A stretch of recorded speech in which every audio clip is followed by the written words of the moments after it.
అందరికీ హాయ్ అండి. ఈరోజైతే మనం బెండకాయ కర్రీ చేసుకోబోతున్నాము. ఇవి 3/4 కేజీ బెండకాయలు కట్ చేసుకొని పెట్టుకున్నాను. పచ్చిమిర్చి ఒక 10 తీసుకున్నా.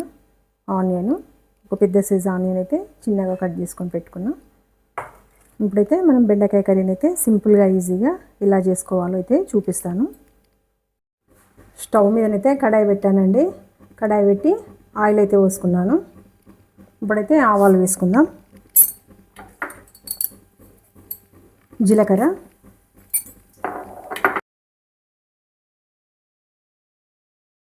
రెండు ఎండుమిర్చి అయితే వేసుకుందాం. పచ్చిమిర్చి 10,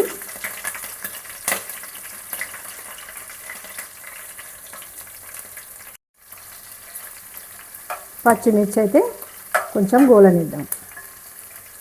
కరివేపాకు, ఆనియన్,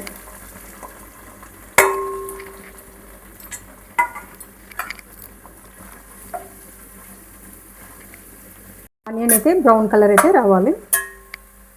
అల్లం వెల్లుల్లి పేస్ట్, పసుపు. ఆనియన్ అయితే మంచిగా ఫ్రై అయినాయి కదా. ఇప్పుడైతే బెండకాయలు వేసుకుందాం. 3/4 కేజీ బెండకాయలు కదా, నేనైతే అందుకనే 10 పచ్చిమిర్చి వేసుకున్నా. ఇప్పుడు ఇదైతే మొత్తం కలుపుకుందాం.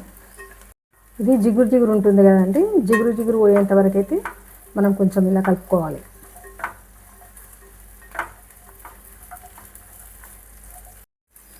ఇలా మొత్తం అయితే జిగురు పోవాలండి.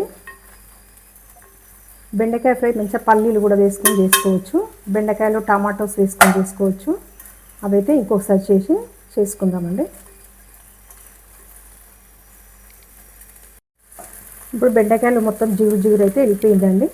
ఇప్పుడైతే మనం సిమ్లో పెట్టి అయితే ఉడికించుకుందాం. మూత పెట్టుకొని స్టవ్ అయితే సిమ్లో పెట్టుకొని ఉడికించుకున్నట్లయితే కర్రీ అయితే చాలా టేస్ట్ బాగా వస్తుంది.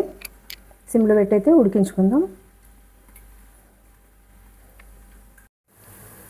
బెండకాయలు అయితే మనం సిమ్లో పెట్టి చేసుకున్నట్టయితే ఆయిల్ అయితే బయటికి వస్తుంది, మంచిగా మగ్గుతుంది చూడండి. ఇప్పుడైతే మూత పెట్టుకుందాం. బెండకాయ ముక్కలు అయితే మంచిగా మగ్గినాయి కదండి. ఇప్పుడైతే మనం తగినంత సాల్ట్ అయితే వేసుకుందాం.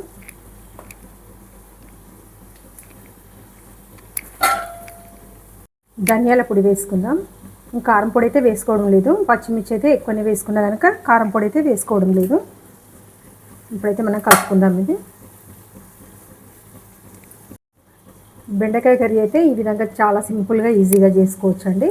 పిల్లలకైతే మనం లంచ్ బాక్స్లో పెట్టినట్లయితే పిల్లలకు చాలా ఎక్కువ ఇచ్చినట్లయితే వాళ్ళకి మెమరీ పవర్ అయితే ఎక్కువగా పెరుగుతుంది. ఇలాంటి మా పిల్లలకు లంచ్ బాక్స్లో డే బై డే అయితే పెట్టేదాన్ని. ఇప్పుడైతే మా పిల్లలు పెద్దవాళ్ళు అయిపోయారు.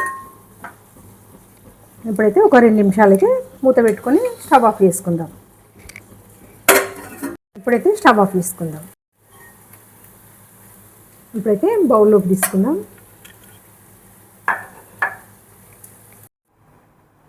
బెండకాయ కర్రీని అయితే చాలా సింపుల్గా ఈజీగా చేసుకోవచ్చు. బెండకాయ కర్రీ అయితే రెడీ అయిందండి. ఈ చిన్నపిల్లలు కూడా ఈజీగా చేయొచ్చు. బ్యాచిలర్స్ అయినా ఈ వీడియో అయితే మీకు నచ్చింది అనుకుంటున్నాను. ఈ వీడియో నచ్చినట్లయితే లైక్ చేయండి, షేర్ చేయండి, సబ్స్క్రైబ్ చేయండి. థ్యాంక్ యూ అండి.